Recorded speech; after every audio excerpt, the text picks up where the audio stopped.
বন্ধুরা, তোমরা কিন্তু থাম্বনেল দেখেই বুঝতে পেরেছো ব্লগের বিষয়বস্তু হচ্ছে ঝুলন যাত্রা 2022-এর কৃষ্ণনগরের ঝুলন যাত্রাটা। তো আমরা এগিয়ে যাই, দেখি অক্ষয় গিনি হাউসের ভেতরে কিন্তু খুব সুন্দরভাবে ঝুলনটা ফুটিয়ে তোলা হয়েছে, ঝুলনটা সাজানো হয়েছে। শ্রীকৃষ্ণকে দিয়ে শুরু করলাম, জয় শ্রীকৃষ্ণ। তো তোমরা দেখতে পাচ্ছ এইখানটায় যেরকম আমরা ছোটোবেলায় দেখেছি, এখন কিন্তু ঝুলন যাত্রার বিষয়টা কিন্তু ছোটদের মধ্যে সেই উৎসাহটা আমি দেখিনি। কিন্তু আমি যখন ছোট ছিলাম কিন্তু খুব পুতুল সাজানোর একটা বা ঝুলন সাজানোর একটা খুব উৎসাহ উদ্দীপনা চোখে পড়তো। ধীরে ধীরে সময়ের সঙ্গে হয়তো সেটা একটুখানি কোথাও সীমিত হয়ে গেছে বলে আমার ধারণা। তো যাই হোক, এইখানে দেখতে পাচ্ছি খুব সুন্দরভাবে কিন্তু ঝুলনটা সাজানো হয়েছে এবং অনেক পরিশ্রম করে এই ঝুলনটা সাজানো হয়েছে, সেটা দেখেই বুঝতে পারছি। এবং এখানে কিন্তু কৃষ্ণনগরকে খুব সুন্দরভাবে ছুঁয়ে গেছে। এই ঝুলন যাত্রার মাধ্যমে কিন্তু কৃষ্ণনগরের বেশ কিছু অংশকে ছুঁয়েছে। এছাড়াও ঝুলনের যেসব পার্টগুলো রয়েছে, আর্মি শিবির, আর্মি ক্যাম্প, যেরকম ঘটনাগুলো ঘটে ছোটোখাটো পুতুলের মাধ্যমে, ছোটো ছোটো পুতুলের মাধ্যমে কিন্তু বিভিন্ন বিষয়কে তুলে ধরা, ঝুলনের যেটা মূল বিষয় সেটা কিন্তু খুব সুন্দরভাবে এখানে উপস্থাপিত হয়েছে। তো তোমরা অবশ্যই এসে দেখো, ভালো লাগবে। এরপরে কিন্তু চলে এসেছি আমরা কলেজ স্ট্রিটে, যেটা গড়াই হন্ডা যে শোরুম, সেইখানে তার ভেতরে চলে এসেছি। সেখানে কিন্তু খুব সুন্দরভাবে ঝুলন সাজানো হয়েছে। দেখো, তোমাদের দেখালাম। শ্রীকৃষ্ণকে দেখে এবার এগিয়ে যাই ঝুলন যাত্রার দিকে।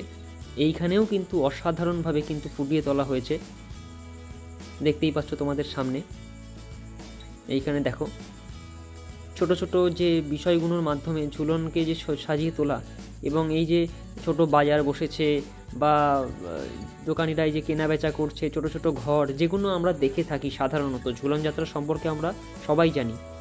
তো আমার ভিডিওটা তৈরি করার একটাই উদ্দেশ্য, ছোটদের মধ্যে যেন এই বিষয়টা যেটা একটু হারিয়ে যাওয়া মনে হচ্ছে, হারিয়ে যাচ্ছে বিষয়টা, সেটা যেন আবার ফিরে আসুক।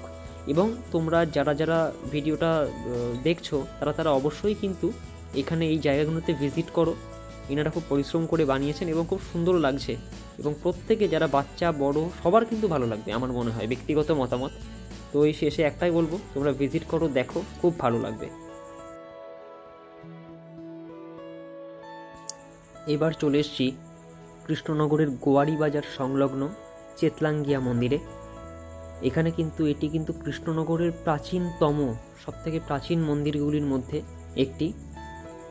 এবার আমরা ভেতরে ঢুকি, খুব সুন্দরভাবে লাইটিংয়ের মাধ্যমে কিন্তু একটা সাজানো পরিবেশ এবং গাছের চারিদিকে কিন্তু ভর্তি সবুজের আগমন। আমি এই ভিডিওটা কিন্তু সকালের দিকে বা সূর্যের আলো থাকাকালীন করতে পারতাম, কিন্তু এই যে নাইট ভিউটা, এখানে একটা সুন্দর অ্যাম্বিয়েন্স তৈরি হয়েছে, সেটা কিন্তু তোমাদের দেখানো আমার মূল উদ্দেশ্য ছিল।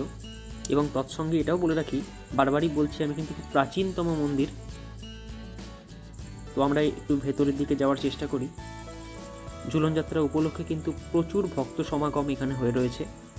এখানে দোলায় কিন্তু শ্রীকৃষ্ণ দুলছেন ভেতরে, আমি জানি যে এখানে দেখানো হয়েছে। এটার প্রত্যেকবারই খুব সুন্দরভাবে সাজানো হয়। দেখো, এখানে কিন্তু টাইমিংটা দেয়া রয়েছে। মন্দিরের দরজা, মন্দিরের ভেতরে ঢুকে কিন্তু এই যে মন্দিরের ভিউটা একটু দেখে নাও তোমরা, জাস্ট অসাধারণ লাগছে। মানে প্রচুর মানুষের সমাগম, বারবারই বলছি, প্রত্যেকে কিন্তু ভগবান শ্রীকৃষ্ণকে একবার দেখার জন্য, দর্শনের জন্য এসছেন। ডেকোরেশনটা একবার তোমরা দেখো। এবং এই মন্দিরটা আমার কাছে খুব অন্যরকম একটা অনুভূতির জায়গা। তার কারণ আমি আমার মায়ের কাছ থেকে শুনেছি, আমি ছোটোবেলায় অনেকবার এই মন্দিরে এসেছি।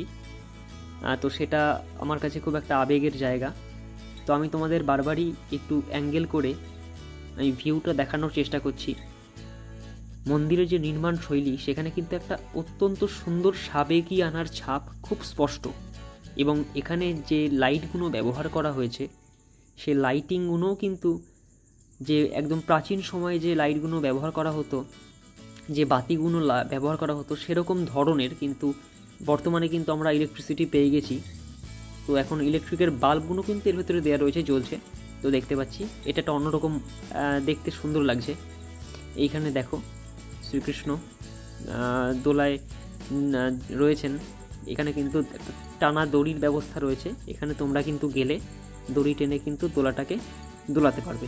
খুব সুন্দর লাগছে মূর্তি। জয় শ্রীকৃষ্ণ, জয় রাধা মাধবের জয়। চলো, বড় মূর্তির সামনে কিন্তু একটা ছোট মূর্তিও রয়েছে। এবার এই ঝুলনের দিকটা আমি একটু দেখে দিই। এই দিকে ঢুকেই কিন্তু দুটো সাইড পড়বে, ডান দিক বাঁ দিক দুদিকেই কিন্তু এই ঝুলন যাত্রাটার ব্যবস্থাটা করা হয়েছে। এটা একটা অ্যাঙ্গেল দেখালাম তোমাদের, আর এটা আরেকটা সাইডের, দুই দিকেই এক সাজানো হয়েছে খুব সুন্দরভাবে। তো দেখো, তোমাদের আমি একটু দেখিয়ে দিই। শহরের পথঘাট, এখানে কিন্তু একটা শ্রীকৃষ্ণ কীর্তনের যে আয়োজন সেটা কিন্তু ঝুলনের মাধ্যমে তুলে ধরা হয়েছে। এবং বারবার কেন তোমাদের আমি একটু ঘুরে দেখাচ্ছি, এটা আমার কাছে বেস্ট ঝুলন লাগে, আমি তুলনা করব না, সব ঝুলনই খুব সুন্দর, কিন্তু এইখানে একটা বলতেই হয়, ওই যে বারবার করেই বললাম, একটা আবেগের জায়গা। এবং এই মন্দিরের যে ডেকোরেশনটা, আমার কৃষ্ণনগরের মধ্যে সবথেকে বেস্ট যদি কোনো ডেকোরেটেড মন্দির, আমার নিজের ব্যক্তিগত মতামত বলছি, আমার এইটাকে লাগে। চেতলাঙ্গিয়া মন্দির কিন্তু আমার খুব ভালো লাগে। আমি একটু সাইড থেকে তোমাদের দেখানোর চেষ্টা করি। প্রসঙ্গত বলে রাখি, এই যে পাথরের কাজ, এখানে কিন্তু মার্বেলের যে পাথর, সেটা কিন্তু রাজস্থান থেকে আনিয়ে করানো হয়েছিল। সময়কালটা আমি এই মুহূর্তে বলতে পারছি না, আমার সঠিক ধারণা নেই, কিন্তু অনেক প্রাচীন মন্দির। এটা নিচের দিকটা। এবার আমরা এগিয়ে যাই ধীরে ধীরে।